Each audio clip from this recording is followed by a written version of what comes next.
안녕하세요. 편안한 말씀 식당의 장인선 목사입니다. 한 주간 잘 지내셨습니까? 기도하실 때 맨 마지막에 예수님의 이름으로 기도하시죠? 근데 예수님의 이름으로 기도합니다 할 때 뭔가 느껴지시면서 그 의미를 느끼고 그리고 그 은혜를 받으면서 기도하십니까? 아니면 습관적으로 기도하십니까? 그럴 수 있잖아요. 예수님의 이름으로 기도합니다. 아멘. 습관적으로 기도할 수 있죠. 저도 습관적으로 많이 기도했었어요. 물론 예수님께서는요.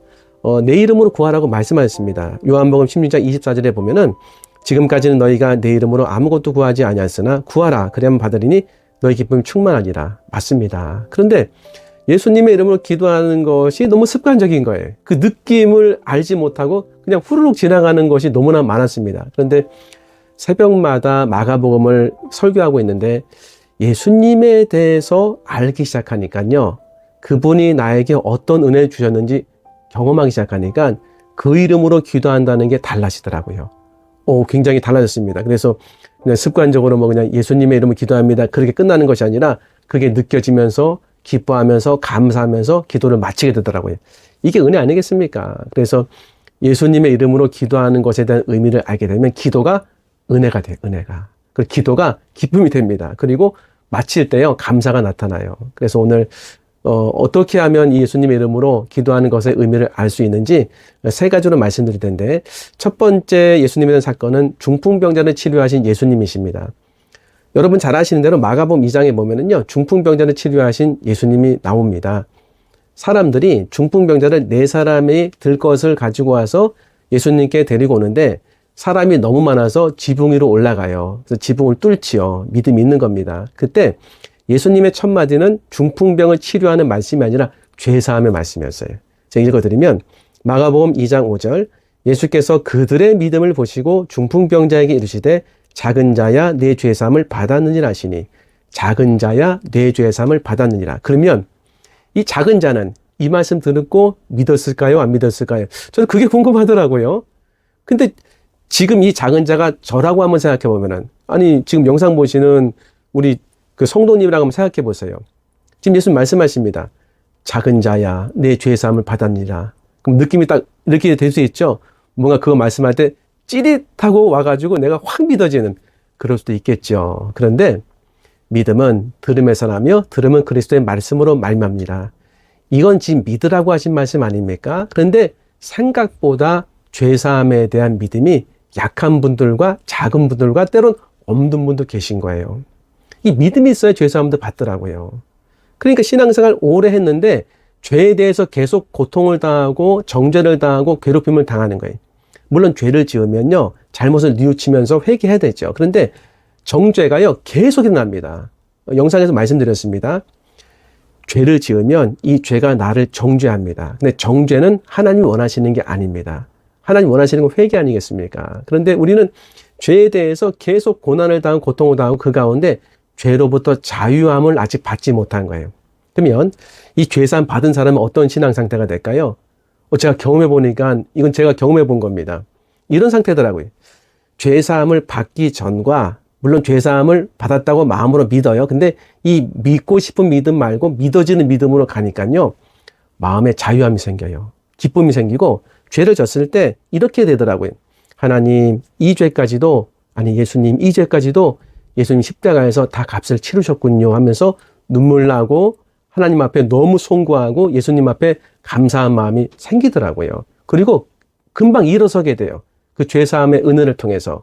그리고 죄가 점점 싫어지고 나빠지기 시작합니다. 감사한 거지요. 죄사함 받으셔야 됩니다. 이 죄사함 믿음으로 받는 겁니다. 그래서 믿음을 우리가 얻는 방법 말씀드렸죠. 믿음은 들음에서 나며 들음은 그리스도의 말씀으로 말미암느니라. 어떻게 하면 우리가 죄사함 받을 수 있을까? 이 말씀에 작은 자야 내 죄사함 받았느니라. 믿음은 들음에서 나고 이 말씀을 들은 거예요. 듣는 거 귀로. 내가 입으로 읊조리고 그러면 이 들려진 말씀이 내 마음속에 빛으로 나타나지 않겠습니까? 우리 한 말씀 읊조리는 거 있지 않습니까? 영의 양식으로 삼고 마음의 빛으로 삼는 거죠. 그러면 내가 믿어지지 않아요. 근데 믿고 싶어요. 근데 믿고 싶으면서 이 말씀은 마음을 열고 계속 읊조리면요. 이 말씀이 성령님의 도움을 통해서 어느 순간 빛으로 나타나서 내가 들려지게 되고 그리고 믿어지게 됩니다. 이게 은혜더라니까요. 어떤 사람은 하루, 어떤 사람은 수일에 걸쳐서 어떤 사람은 한 달에 걸쳐서. 그런데 분명한 것은 변화가 생겨요. 정말 믿음을 얻을 수 있습니다. 이 죄사함의 믿음을 얻으면요, 기도가 어떻게 달라지냐면요, 그전에는요, 그냥 예수님의 이름으로 기도합니다 하고 그냥 끝나는 거예요. 습관처럼. 의미가 없어요. 그런데 예수님의 이름으로 기도합니다. 나를 사해 주시고 나의 모든 죄를 용서하시고 나를 의롭다고 말씀하신 그 예수님의 이름으로 기도합니다. 그러면 내 기도의 내용이요, 죄인의 기도가 아니에요. 의로운 자의 기도가 되죠. 물론 부족하지요. 의로운 자의 기도가 되고 영화로운 자의 기도가 되는 겁니다. 기도가 빛나기 시작하는 거예요. 나는 부족하고 나는 모자라지만 예수님이 나의 모든 죄를 다 십자가에서 속량하시고 값을 치르셨기 때문에 나는 하나님 앞에 지금 그리스도로 옷 입고 거룩한 예복을 입은 거 아닙니까? 그런 내가 기도했을 때, 그 이름으로 기도했을 때 내가 드리는 기도는 거룩함의 기도, 의로움의 기도가 되는 거죠. 아니, 저는 그렇게 믿어지더라고요. 이게 너무 감사했어요. 오늘 그 이름의 의미를 하나 아신 거예요. 두 번째 사건은요, 마가복음 2장에 보면은 세리마태를 예수님이 제자로 삼을 때 그의 집에 가서 식사를 하십니다. 그런데 그때 세리마태니까 세리들이 많이 오겠죠. 근데 죄인들도 같이 와요. 왜? 세리가 곧 죄인이었기 때문에. 이 세리마태가 자기의 친구들과 함께 이제 예수님과 식사하는데 서기관과 바리새인들, 종교 지도자들이 막 비난하고 신란합니다. 너희 스승은 죄인들과 함께 밥을 먹느냐? 죄인들과 어찌 밥을 함께 먹을 수 있냐? 그때 예수님이 너무나 유명한 말씀하셨습니다. 마가복음 2장 17절이죠. 예수께서 들으시고 그들에게 이르시되 건강한 자에게는 의사가 쓸데없고 병든 자에게라 쓸데있느니라. 나는 의인을 부르러 온 것이 아니요 죄인을 부르러 왔노라. 예수님께서 죄인을 부르러 오셨다는 거예요. 부족한 죄인을 부르러 오신 거죠. 그런데 늘 이런 말씀을 제가 묵상할 때 하나 확실하게 알아차린 게 있습니다. 죄인들이 예수님을 떠나지 않아요. 그 이유는 뭐다? 예수님이 그들을 환대하셨기 때문에. 죄인들은요, 상처가 많습니다. 죄가 있기 때문에 또 민감해요, 죄에 대해서. 예수님이 죄에 대해서 그들의 민감성을 건드려서 그 죄의 대가를 받으라는 정죄의 말씀이라든지 그런 태도나 아니면 그 마음에 상처가 되는 말씀 하셨다고 한다면요, 그들은 다 떠났을 겁니다. 원래 연약한 존재이기 때문에. 그런데 그들이 안 떠났어요. 왜? 그 죄인과 부족한 자를 환대하시고 사랑하시고 온유함으로 그들을 감싸 주셨기 때문에. 이 의미가 뭘까요? 내 기도가 내가 지금 의로워져서 의로운 사람의 기도는 맞는데 내 기도 내용이 부족하지 않습니까? 내 기도 내용이 모자라지 않겠습니까? 때로는 그런 얘기 많이 하잖아요. 이거 혹시 정욕으로 드리는 거 아니야? 욕심으로 드리는 거 아니야? 그런데 세리와 죄인들이 예수님과 함께 있으면서 그들을 환대하시고 그들을 포용하시고 그들을 사랑하시는 예수님을 한번 생각해 보세요. 그렇다고 한다면 내 기도도요, 부족하지만 지금 받아주시는 거 아니겠습니까? 모자라지만 사랑해 주시는 거 아니겠습니까? 구제 사역을 하다 보니까 뭐 많은 교회가 하잖아요. 반찬 나눔 사역. 저희 교회도 만나 사역을 합니다. 꽤 오랫동안 했습니다. 어느 집에 갔는데 그 집은 아마 동사무소에서 연락이 왔어요. 그분이 수급자는 아닌데 수급자 바로 밑에는 그런 분이라는 거예요. 사각지대죠. 목사님 한번 가셔가지고 방문하시고 꼭 그 필요하시면 반찬을 좀 주었으면 좋겠습니다. 그런데 그분이 알코올 중독자입니다. 갔는데 거기 보면은 이제 그분의 신상 명세가 있잖아요. 근데 그분이 저랑 나이가 똑같더라고요. 가서 봤어요. 똑같으니까 친구 아니겠습니까? 그러니까 나이가 또 같으니까 마음이 또 좀 약간 좀 이상하더라고요. 가서 누워 있는데 이거 완전히 집은 있어요. 문을 딱 여니까 고양이들이요, 3-4마리가 뛰어나와요. 근데 얼마나 살을 포동포동 쪘는지 고양이를 키웠어요. 근데 그건 다 들고양이에요. 그 집에서 같이 크는 거예요. 세간살이들 다 그냥 설거지 안 되고 그냥 노숙자예요, 노숙자. 거기 누가 누워 있는데 옆에 막걸리 통 계시고, 계신 게 아니네요. 죄송합니다. 뭐 반찬 찌그러진 거 너무 지저분했어요. 제가 앉았습니다. 그런 분들을 그래도 제법 좀 만나 뵙기 때문에 친근함은 있었어요. 나갈 수 있지 않습니까? 그 더러운 곳에 내가 뭐하라고 할 수 있잖아요. 그런데 예수님이 좀 느껴지더라고요. 예수님도 더러운 나에게 이렇게 오셨겠구나. 지저분한 나에게도 이렇게 오셨겠구나. 정말 누워 계세요. 근데 일을 할 수 있는 분이세요. 가끔 일하시는데. 그런데 지금 뭐 며칠 동안 누워 계시고 술을 드셔가지고 뭐 정신이 없는 거예요. 왜? 알코올 중독이기 때문에. 중독된 나에게 이렇게 오신 거구나. 그래서 제가 그분에게 왜 여기 누워 있습니까? 이거 방 좀 치우십시오. 처음엔 그랬어요. 막 그런 게 아니라 그냥 뭐 한두 마디 드린 거예요. 그런데 점점 그런 얘기 별로 안 나옵니다. 이런 얘기 나오네요. 식사하셨습니까? 뭐 아픈 데는 없으십니까? 혹시 뭐 도움 받을 거 없으세요? 자꾸 이런 쪽으로 얘기하는 거예요. 왜 그랬나 봤어요. 예수님이 저에게 그렇게 하셨더라고요. 너 혹시 아픈 곳 없냐? 혹시 뭐 밥은 먹었냐? 너는 혹시 뭐 지금 슬프고 어려운 거 없냐? 이렇게 물어보신 거예요. 이렇게 나를 대해주신 것이 느껴졌어요. 우리는 반대로 되지 않습니까? 이것도 못하냐? 정죄하고 지적하고 판단하고 비판하는 거지. 그런데 예수님 그러지 않으셨던 거예요. 예수님의 이름으로 기도한다는 게 이런 의미가 있는 것 같아요. 내 기도 판단하고 비판하는 사람 있을 수 있습니다. 뭐 그렇게 기도하냐? 네 기도가 맞는 거냐? 네 기도 모자란 거다. 뭐 똑바로 살면서 기도하라. 네가 하는 말 네가 지키긴 하냐? 예수님 그런 걸 안 물어보시는 거예요. 그냥 그 자리에서 그와 함께 거하면서 친구처럼, 친구 아닙니까? 죄인의 친구. 그러면서 그에게 어려운 부분들을 물어보시고 사랑해 주시고 환대하시니까 야, 예수님의 이름으로 기도한다는 게 이런 거구나. 내 기도가 부족해도 기도의 내용 비판하지 않으시고 판단하지 않으시고 지적하지 않으시고 나의 슬픔과 나의 부족함과 나의 모자람을 주님께서 긍휼히 보시고 불쌍히 여기시고 나를 도와주시고 사랑하시려고 있는 그대로 받아주시면서 옆에서 들으시는구나. 그 의미가 느껴지니까요. 울컥하더라니까요. 왜? 예수님의 이름으로 기도한다는 게 맨 마지막에 예수님의 이름으로 기도합니다 할 때 이게 올라와. 주님, 부족한 저의 기도 그렇게 받으시는군요. 너무 감사하더라고요. 기억하세요. 세 번째 마지막에는요. 이제 제자들이 이삭을 이렇게 잘라 먹었습니다. 근데 이것을 고발해요. 고발자들이. 왜 안식일날 일하면 안 되는데 왜 그 추수하는 일을 해가지고서 비벼 먹는 거랑 잘라 먹는 게 다른가 봐. 하여튼 복잡합니다. 출발은 그렇게 생각하지 않았겠죠. 바리새인들도. 근데 어느 지점에 지나가다 보니까 이 율법이 진짜 사람 위에 그냥 거했던 거예요. 제자들이 배가 고파가지고 미리삭을 잘라 먹었어요. 고발한 자가 딱 고발이 이제 된 겁니다. 예수님께 고발하기 위해서 항변하고 막 소리 지를 겁니다. 당신의 제자들은 안식일날 못할 짓을 했다고. 왜 그 미리삭을 그렇게 잘라 먹느냐? 안식일날 법을 어겼다. 그때 예수님이 너무나 유명한 말씀하셨습니다. 마태복음 12장 7절에 나는 자비를 원하고 제사를 원하지 아니하노라 하신 뜻을 너희가 알았더라면 무죄한 자를 정죄하지 아니하시리라. 자비를 원하고 제사를 원하지 않는다는 거예요. 예배를 원하지 않는다는 것이 아니라 말씀드렸지 않습니까? 자비 없는 예배, 사랑 없는 예배, 긍휼 없는 예배. 이것을 주님이 소중하게 원하신다는 거예요.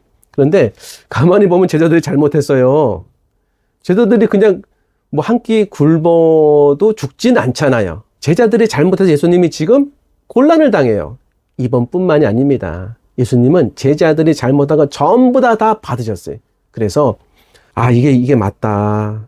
그럼 그 말씀 기억나십니까? 시편 68편 19절에 보면은 날마다 우리 짐을 지시는 주, 곧 우리의 구원이신 하나님을 찬송할지로다. 날마다 우리의 짐을 지시는 주. 맞아요. 날마다 우리의 짐을 지시는 주. 날마다 나의 짐을 지시는 예수님. 날마다 지세요. 날마다 짐도 하나뿐이겠습니까? 기도가 전부 짐이죠? 제가 이제 기도 폰을 이렇게 알려드렸잖아요. 그래서 기도 이렇게 하지 않습니까? 기도 내용 올려주시고 또 기도 제목 보내주시죠. 그러면 감사하지요. 그런데 기도도 많으니까 그게 짐이 되더라. 감사한 짐입니다. 기도가 예수님께 짐이 되지 않겠습니까? 그런데 제자들과 예수님의 관계를 볼 때 예수님이 다 제자들의 짐을 지세요. 그들의 배신도 짐을 지셨습니다. 수제자였던 베드로의 부인도 그 짐을 지셨어요. 다 지셨어요. 야, 예수님의 이름으로 기도한다는 것이 내 기도의 짐을 지고 기도의 내용에 그 모든 문제와 괴로움을 다 져주시는 예수님이라는 것을 내가 아는 거구나. 알아야 되겠구나. 여러 차례 말씀을 드렸습니다. 짐 하니까 생각나는 게 있어요. 지난주 읍조리는 한 말씀이 그러므로 너희가 선을 행할 줄 알고도 행하지 않으면 죄니라. 이 말씀 때문에 매일같이 선을 행했습니다. 부족하게, 모자라게. 그 강아지 데리고 오는 그 여성분 말씀드렸잖아요. 그 여성분 세밀하게 말씀드릴 수 없습니다. 지금도 돕고 있습니다. 어떤 분이 왜 안 돕냐고 하는데 돕고 있습니다. 그런데 돕다 보니까 한 번, 두 번, 세 번, 네 번은 용납이 돼요. 오실 때. 근데 5번, 6번, 7번, 8번 오는 것은 부담이 되더라고요. 왜냐면 강아지가 있으니까. 강아지 저는 좋아요. 근데 강아지가 불편한 분들 있는 거예요. 왜냐면 그분은 또 어려울 수 있지 않습니까? 그러다 보니까 이게 숙소를 마련하니까 참 어려웠어요. 그렇다고 뭐 이렇게 추운데 오늘도 영하 14도 아닙니까? 그러니까는 3번, 4번, 5번 올 때는 좀 부담스럽고 어려운데 그때 너희가 선을 행할 줄 알고도 행하지 않으면 죄니라. 그때 선을 행한다는 것이 제가 누군가를 도와줄 때에 그 도와주는 사람이 소자. 마태복음 25장에 나타나는 소자. 내가 굶주렸을 때 너희가 먹을 것을 주었고 옷을 벗었을 때 헐 벗었을 때 입을 것을 주었고 옥에 갇혔을 때 돌봤느니라. 언제 우리가 이런 일 했습니까? 너희 형제 중에 지극히 작은 자에게 한 것이 곧 나에게 한 것이니라. 그 말씀 뭐 영상에서 말씀드렸잖아요. 근데 이 소자가 착하면 너무 감사하겠어요. 뭐 도울 때 너무나 기쁘니까. 근데 뭐 제 주관적 판단이에요. 좀 까칠할 때, 마음이 좀 들지 않을 때, 태도가 별로 안 좋을 때, 이게 1번, 2번, 3번, 4번은 참아지는데 5번, 6번, 7번은 안 돼요. 저도 그렇더라고요. 그래서 어떻게 하면 보낼 수 있을까? 그 생각이 그 5번, 6번 나오는 거예요. 근데 그때 하나님께서 저에게 2가지를 깨우쳐 줬습니다. 첫 번째 뭐냐면 내가 된다고 남도 된다고 생각하지 마라. 저 새벽기도 매일 드리거든요. 네가 새벽기도 드린다고 다른 사람 새벽기도 안 드린다고 정죄하지 마라. 못 드릴 수도 있는 거다. 못 할 수도 있는 거죠. 여러 가지 사정에서. 그러니까 내가 배가 부르다고 남도 배 부르다고 생각하지 말라는 거예요. 내가 집이 있다고 남도 집이 있는 것처럼 보지 말라는 거예요. 근데 실제로 그러더라고요. 나는 편안하지 않습니까? 집도 있고. 근데 없잖아요, 지금 당장. 이런 게 되게 많더라고요. 그러니까 내가 된다고 남도 너는 왜 못해? 이렇게 지적을 하게 되더라고요. 이 부분에 대해서 말씀을 주셨고 감동 주셨고 또 하나는요. 그의 반응에 상관없이 도우라. 그의 반응에 상관없이. 네가 뭐 이렇게 힘들게 좀 까칠하고 그리고 마음에 좀 덜 드는 게 있어도 상관없이 도우라. 왜 그런가? 왜 그래요, 주님? 왜 그래야 됩니까? 그러니까 내가 너를 그렇게 도왔다 하다는 거예요. 마음에 감동이 돼. 제가 이제 영상 찍으면서 안 울려고 합니다. 웬만하면은 이미 마음속에 눈물이 흘려요. 아, 내가 너를 그렇게 도왔다는 거예요. 참 맞더라고요. 주님 앞에 얼마나 그 못된 존재였습니까? 또 그리고 얼마나 부족한 존재고 배신하는 존재고 그리고 뒤돌아서는 존재인지 저는 알거든요. 제 자신을. 근데 그렇게 조건 없이 도우셨다는 거. 아유, 죄송합니다. 죄송합니다. 그걸 이렇게 알려주시더라고요. 그래서 너무 감사하더라고요. 그래, 나를 이렇게 사랑하셨는데 그의 모든 걸 보는 것이 아니라 그냥 조건 없이 이유 없이 나를 그렇게 사랑했던 것처럼 그 사랑을 내가 전해내겠다. 그게 마음이 확 느껴진 거예요. 너무 감사하더라고요. 그래서 예수님의 이름으로 기도한다는 게 이런 거구나.